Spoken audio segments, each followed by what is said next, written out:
Today, I wanted to talk a lot about where I see mental health going for the future. I think this year, 2020, has done a lot for the mental health space, a lot for therapy, and I wanted to kind of dig into it. Sorry again for not posting regularly. It's been a while since my last post, and a lot has happened since then. Aside from just the global pandemic of 2020, I just recently went through a breakup. I recently moved to a new apartment in LA, and it was the first time that I have not been with family for the holiday season. So a lot has been happening. So I took some time to decompress, focus more on myself, trying to work out and meditate and do some breathing work, everything that I try to say in the YouTube videos, and try to incorporate that into my daily life and daily practice as well when I am going through something tough. So without further ado, let's dive right into it.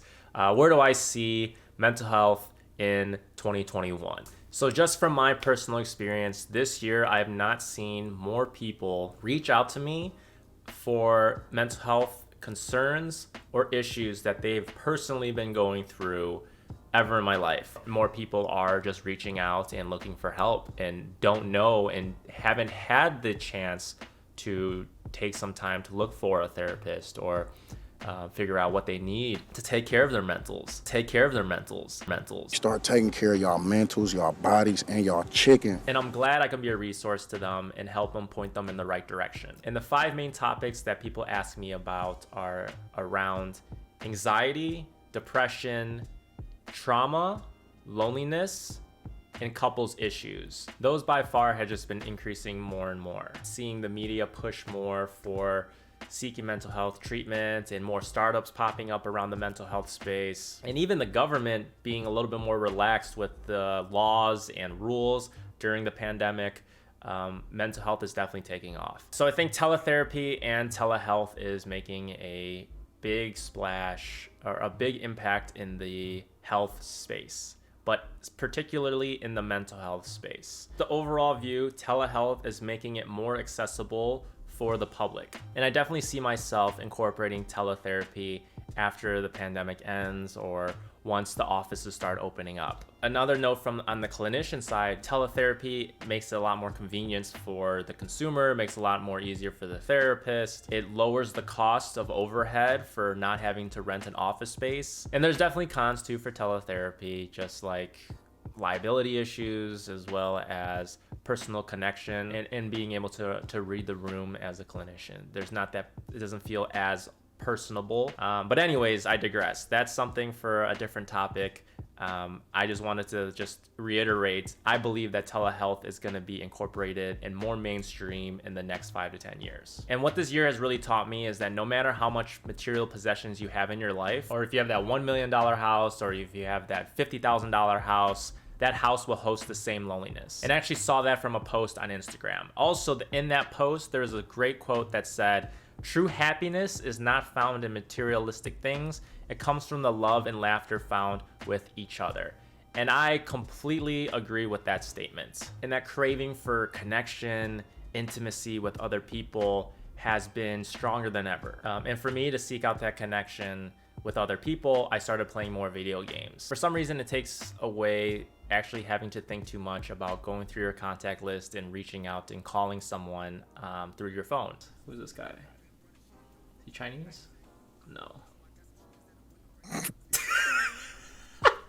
Could be easy, it's there, but for some reason I just don't do it. It could be the fear of vulnerability or the commitment and fear of actually reaching out to them and just overall being judged. And I think that's a big reason a lot of people don't reach out to one another, because they don't want to seem that they might be lonely and there might not be updates to give. And we all have a lot of updates and we all have a lot to share, and even a quick check-in or a quick no updates is all that we need with someone to connect. And it is really strange how games over the internet can bring so many people together. People are laughing now of like, why do we watch people play video games? One, I think there's a common interest of, hey, I play that video game, that person plays that video game, already a mutual connection. And 2 is that seeking of intimacy and connection, that it is a live functioning, a live tool. Someone can interact and you might get someone to respond back to you.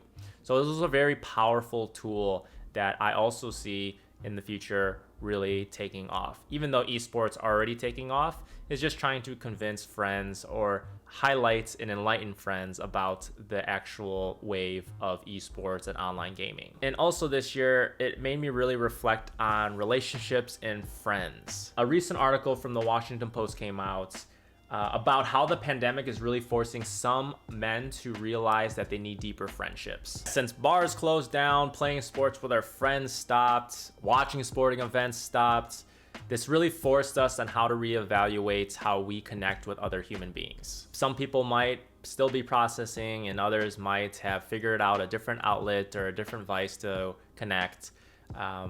And it really just shows and highlights how adaptable we are given these certain circumstances. Humans are super resilient and habituation does occur. And this shift forces us to adapt and to overcome adversity relative to you. So I'm very hopeful for the future on where the mental health space is going. And just a reminder that 2021, 2022 are just great little markers to help us reflect and take a step back on knowing what has just happened over the course of the year. So not just wishing you a better 2021, but wishing you continued health and a lifelong journey of self-healing. Thanks again for checking out this video. I really appreciate the support and love that I've been receiving in the last couple of months. Like and subscribe if you haven't already, and I hope to be posting more videos frequently in the next coming months in 2021. If you have any questions or if you have any topics that you want me to do and talk about, please leave a comment below and I will catch you on the next one. Thanks. Peace out. Bah! Also, one more update. I will be live streaming soon on YouTube, hopefully 2 times a week. Still trying to figure out my schedule. And thank you for being patient because I'm sure you're getting a lot of notifications on me going live. But anyways, it's going to be a lot of fun. Streaming with friends, playing video games, and hopefully I'll get some cool guests to interview in the near future. So look for those notifications.